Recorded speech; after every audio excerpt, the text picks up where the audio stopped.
اس کا یہ مطلب ہوتا ہے۔ یہاں اس آیت میں عیسائیوں میں پیدا ہونے والی ایک گمراہی کا ذکر ہو رہا ہے۔ حضرت عدی بن حاتم رضی اللہ تعالیٰ عنہ، جنہوں نے عیسائیت سے اسلام قبول کیا، حضور نبی علیہ الصلاۃ والسلام کی خدمت میں حاضر ہوئے اور اس آیت کی وضاحت کی درخواست کی۔ نبی علیہ الصلاۃ والسلام نے فرمایا، اما انہم لم یکونوا یعبدونہم، وہ ان کی عبادت تو نہیں کرتے تھے، ولکنہم کانوا اذا احلوا شیئا استحلوا،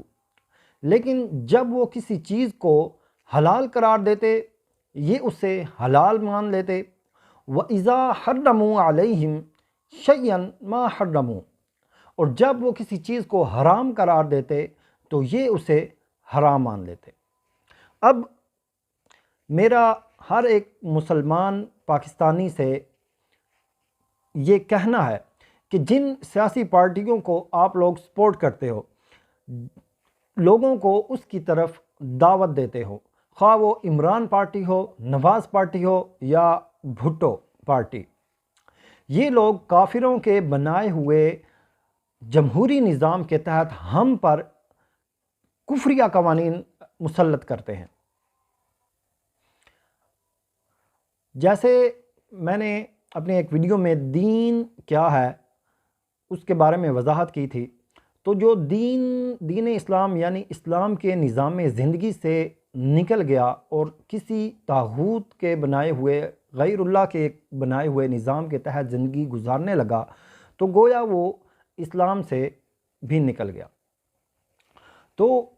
اس آیت میں ایک طرف تو ان لوگوں کا ذکر ہو رہا ہے جو اللہ کے سوا کسی اور چیزوں کو، کسی اور ذات کو اپنا معبود بنا لیتے ہیں، تو دوسری طرف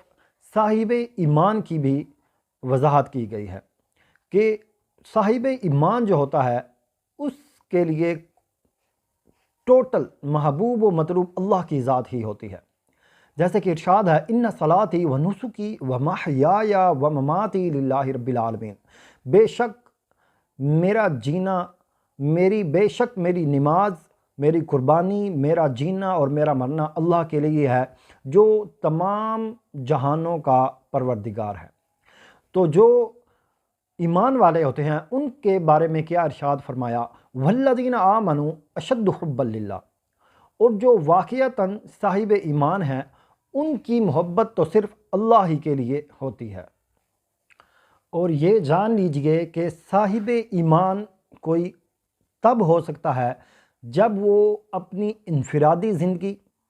اپنی گھریلو زندگی سے لے کر اجتماعی زندگی تک کہ تمام کے تمام معاملات پر اللہ کے حکم کو مقدم رکھتا ہے، تب ایک انسان مکمل صاحب ایمان کہلاتا ہے۔ اور پھر آگے اسی آیت میں ارشاد فرمایا، وَلَوْ يَرَى الَّذِينَ ظَلَمُوا إِذْ يَرَوْنَ الْعَذَابَ، اور اگر یہ ظالم لوگ اس وقت کو دیکھ لیں جب یہ دیکھیں گے،